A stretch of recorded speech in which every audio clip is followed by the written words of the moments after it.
dewasa MIP ya. Sebab dalam Quran dia tetapkan umur 40 tahun adalah umur maturity. Umur 50 tahun adalah umur mantap. Jadi MIP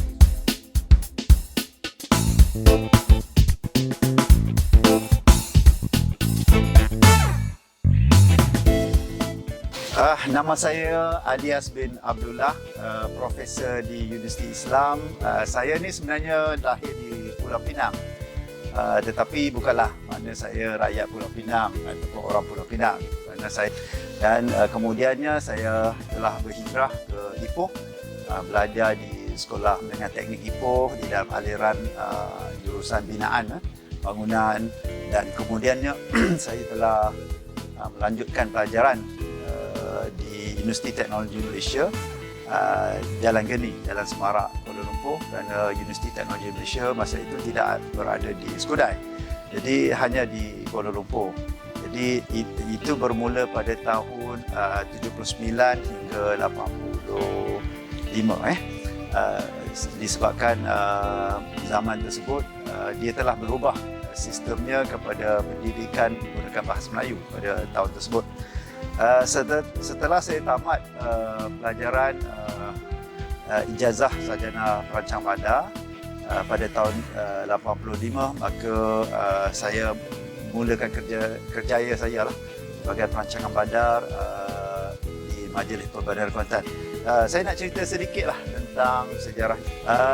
Alhamdulillah, setelah saya masuk ke Universiti Teknologi Malaysia, saya juga mempunyai pensyarah-pensyarah yang sangat rapat dengan saya. Saya tak boleh lupa, sudah pastinya arwah Profesor Aris Yaakob. Kerana arwah Profesor Aris Yaakob ni dia sangat rapat, kerana dia tinggal di Beruas, keluarganya memang di Beruas. Jadi sebab itu saya kenal arwah ni sangat baik. Dan juga Profesor Datuk Mansur yang kini bersama saya di Universiti Islam sebenarnya, dan telah berusia 72 tahun. Ini orang yang sangat rapat. Dia merupakan guru dan juga sahabat karib. Dan selain daripada itu juga alhamdulillah Profesor Dr. Ismawi, kerana dia juga bekas guru saya.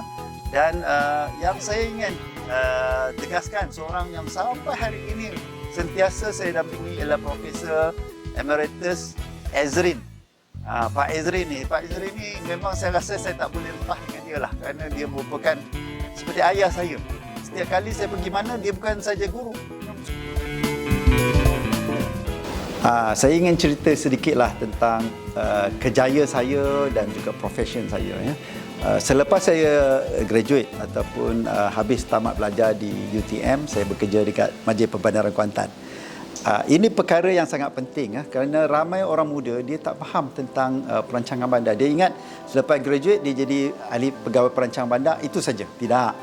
Pada tahun 1986, setelah saya bekerja, saya dapati bahawa orang akan menghormati seorang perancang bandar itu kalau dia ada lesen ataupun kelayakan mutlak sebagai perancang bandar.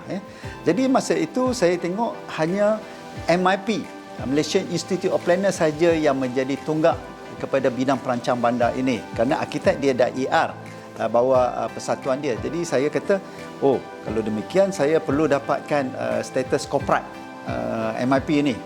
Jadi saya antara orang yang awal mendapat ahli korporat MIP, iaitu pada tahun 1988. Selepas 2 tahun saya graduate, saya dapat ahli korporat. Dan saya ingat lagi masa saya di Temu Ramah untuk menjadi ahli korporat, dia dipengerusikan oleh arwah Datuk Zainuddin. Dan juga masa tu ahli dia ramai, termasuk Prof Ezrin, ramailah ini, saya ingat Datuk Wan and so on. Jadi macam-macam soalan ditanya kepada saya, kerana mereka ini betul, all the homecoming dan sebagainya. Jadi saya masa itu saya kata, oh dahsyatnya orang yang interview saya ni semua orang yang berpengalaman, veteran pula tu. Tapi alhamdulillah kerjaan saya di Majlis Perbandaran sangat membantu saya, kerana saya terlibat staf kerajaan. Jadi saya ingat lagi dengan mereka ini, Datuk Anwar semestinya lah yang saya selalu keluar makan hulu hilir dan sebagainya zaman dululah di Kuantan. Jadi kami ni bersama di Kuantan ni. Kuantan ni satu tempat yang nostalgia lah. kerana mempunyai sahabat-sahabat yang dalam bidang yang sama, ya, pada masa yang sama kita explore. Jadi setelah saya mempunyai ahli korporat MIP, ya, iaitu 19488 nombor saya masa tu, antara yang awal. Masa itu saya tengok antara awal juga Encik Philip, senior saya di universiti. Tetapi saya kata, senior saya baru dapat sama dengan saya. Saya kata, mana saya laju. Juga siapa? Cik Zaini Nordin. Dia kerja lebih awal, dia pun baru dapat. Saya kata, dekat-dekat ni. Tapi pasal Cik Zaini dengan DBKL, jadi antara yang inilah. Jadi bila saya telah pindah ke Kuala Lumpur, maka saya jumpalah beberapa sahabat lain. Masa itu saya ingat lagi Cik Ho Komeng kot, saya rasa dia menjadi presiden MIP. Dia kata, Alias, come and join us. Lepas tu saya jumpa Puan Khairia. Dia kata, come lah join council member. Saya kata, alah, nak buat kerja dekat MIP volunteer pula tu. Mula saya berat sikit lah. Lepas tu dia kata, convince saya pun okey lah, saya help you. Saya pun jadilah ahli co-opted member dulu masa itu, selama 1 penggal. Lepas tu saya ingat Lauren Chan kot menjadi presiden MIP, saya ingat. Jadi saya masuklah, saya bertanding dan saya menang, saya masuk bersama dengan Puan Khairia. Saya ingat lagi Cik the Indian JBBD dulu. Saya lupalah kerana ramai sangat. Pak Ezrin pun ada. Cik Mahizan pun ada. Dia pun pernah jadi presiden dan saya pernah bersama mereka. Kalau tengok saya punya council member tu, saya agak lama juga. Jadi yang paling saya terkenal dengan MIP ni satu perkara lah. Masa Cik Ho Komen dengan Cik Mahizan tu seperti biasalah. Cuma masa Puan Khairia menjadi presiden, ini perkara yang sangat menarik. Saya telah diminta jaga education. Puan Khairia kata, Prof. Alias, kita tak boleh ke buat jurnal macam Plan Malaysia, JBBD Semenanjung buat jurnal. Saya kata, jurnal apa pula kau nak buat ni? Dia kata, tak apalah, kita ambil alih kerana JBBD masa itu jurnalnya tak bergerak. Jadi saya pun kata, okey, kita boleh cuba. Saya pun telah buatlah. Tiba-tiba dia kata Plan Malaysia, dia panggil apa? Planning Malaysia. Jurnal Planning Malaysia ni. Saya kata, sama pula namanya dengan jurnal dekat JBBD ni. Saya kata, Town Plan tu yang baru. Ini yang sebelum itu, sebelum Town Plan. Jadi saya pun buatlah. Saya buat the first version sampai ke version nombor 6-7 lah. Agak lama juga saya menjadi chief editor dia. Masa itu saya invite Dr. Talha, kawan-kawan saya lah, termasuk Puan Khairia, semua ada dalam tu. Jadi jurnal ni get momentum sampai dapat Scopus status masa tu. Dan saya buat, tak ada bayaran, semua free. Saya buat free, format saya buat, editing saya buat, semua saya buat single handed. Dan format itu saya rasa sampai hari ini mereka masih gunakan dia. Cuma hari ini saya ucap tahniah lah kerana jurnal itu telah memberi pulangan kewangan yang banyak kepada MIP. Dia tak free. Di bawah Profesor Mariana dan sebagainya, mereka telah kenakan bayaran dan they make some money for MIP lah. Saya rasa proud of kerana jurnal itu sesuatu, walaupun cetusan idea daripada Puan Khairia, tetapi usahanya saya besarkan untuk dijadikan kejayaan mutlak MIP. Dia bukan senang nak buat jurnal. Rumuskan bahawa kenapa tak guna TPR. Jadi saya masa itu saya tak kata apa kerana orang veteran ni dia tak suka gelaran-gelaran. Dia against it. Saya ingat lagi Puan Khairia pun tak setuju, Noliza tak setuju. Saya ingat lagi. Jadi masa dalam AGM itu saya sebut dalam AGM tu, saya kata bersama dengan Datuk Jaafar Atan, saya kata Datuk Jaafar, kita sokong kot sebab orang muda yang perlukan, jadi recognition ni, jadi kita bantulah. Jadi masa itu dengan saya menyokong itu dan Datuk Jaafar dan sebagainya, jadi saya terkejut juga, ramai orang muda semua ada TPR, semua TPR. Dan yang saya paling surprise ni, tiba-tiba kawan kita, Menteri Tan Sri Anwar Musa pun ada TPR. Saya kata wow, Menteri pun ada TPR juga ni. Jadi bila dengan fellow ataupun dia dengan dia punya honorary member ni. Jadi kita telah panggil mereka dan mereka hadir dan kita bincang perkara-perkara strategi untuk membantu MIP. Dan alhamdulillah saya rasa selepas itu saya telah fikirlah, saya kata kita ada satu lagi jawatan yang kosong sampai hari ini, iaitu patron. Patron MIP ini memang tak pernah diisi begitu lama ya. Dan saya telah war-warkan, saya highlight dalam meeting council, saya kata kita akan carilah. Masa itu saya ingat Tun Mahathir telah retired daripada menjadi Perdana Menteri.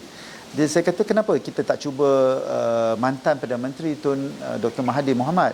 Mereka kata susah ni, dia jarang nak terima. Dia kata dia reluctant, dia kata dia tak mau dan sebagainya. Saya kata kita cubalah ya. Kebetulan masa itu saya baik dengan sekretari Tun Mahathir, iaitu Tan Sri Badaria. Saya memang baik dengan dia lah sebab dia sekretari, personal sekretari dan official sekretari dan sebagainya, dan merupakan kawan saya, selalu kami travel lah bersama. Dan satu hari itu saya kata ke Tan Sri Badaria, saya kata masa tu dia Datuk lagi, saya kata Datuk, kita nak jadikan Tun M ni sebagai patron tak boleh ke? Dia kata tak tahulah, dia kata Tun M ni dia sendiri yang tentukan apa yang dia nak. Jadi saya kata kita cubalah Datuk, nanti kita hantar surat lah kan. Dan masa itu saya minta menteri KPKT masa itu, Tan Sri yang daripada Kedah tu,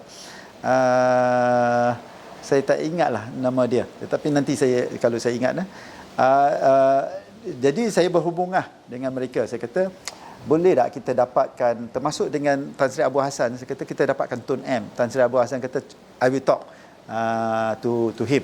And then some minister yang sokong kita ni, MIP ni, mereka berjumpa dengan Tun M dan try to convince. Dan masa itu saya pun telah diminta datang dan kita telah berbincang dengan Tun M dan Tun M setuju. Inilah laluan yang masa itu saya terkejut juga sebab selalu Tun M ni dia jarang nak setuju perkara-perkara begini. Jadi beliau telah setuju dan kita telah honored him lah dalam satu majlis anugerah yang diuruskan.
yang menjadikan negara kita ini lebih moden dan lebih sesuai dengan keadaan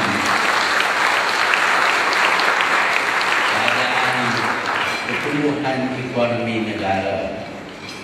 Dengan cara ini kita tentu akan maju dari segi fizikal ke arah Vision 2020. Ini bangunan-bangunannya bukan saja pencakar langit, tapi multicolored.